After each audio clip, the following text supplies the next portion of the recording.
மாசமாவது தாங்குமா என்ற ஒரு கேள்விக்குறியோடு அந்த ஆட்சி நடந்து கொண்டிருக்கிறது. இன்றைக்கு நாட்டிலே நடந்து கொண்டிருக்கக்கூடிய ஒரு ஆட்சி எப்படிப்பட்ட ஆட்சி என்பதை பற்றி எல்லாம் நான் அதிகம் சொல்ல வேண்டிய அவசியம் இல்லை. ஏற்கனவே இந்த ஆட்சி பொறுப்பேற்ற நேரத்தில் சொன்னேன், 6 மாசத்துக்கு இதை பற்றி நான் பேச போவதில்லை. ஆனால் 6 மாசத்துக்கு முன்னாடியே பேச வேண்டிய ஒரு சூழ்நிலை வந்து விடுமோ என்று அச்சம்தான் இன்றைக்கு இருந்து கொண்டிருக்கிறது, வந்து விட்டது. அதை பலர் பேசிக் கொண்டிருக்கிறார்கள். இந்த விமர்சனங்களாக வந்து கொண்டிருக்கிறது. 6 மாசம் இல்ல, 5 மாசம் இல்ல, 4 மாசம் இல்ல, 3 மாசமாவது தாங்குமா என்ற ஒரு கேள்விக்குறியோடு அந்த ஆட்சி நடந்து கொண்டிருக்கிறது.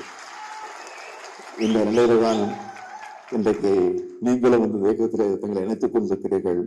ஆகவே கழகம் ஈடுபடக்கூடிய எந்த பணிகளாக இருந்தாலும் அந்த பணிகளுக்கு நீங்களும் ஒத்துழைப்பு தருவதற்காக வந்திருக்கிறீர்கள். உங்களை மீண்டும் மீண்டும் அண்ணா அறிவாலயத்திற்கு வந்திருக்கிறீங்க. அண்ணா அறிவாலயம் மட்டுமல்ல, கலைஞர் அரங்கத்திற்கே வந்திருக்கிறீங்க.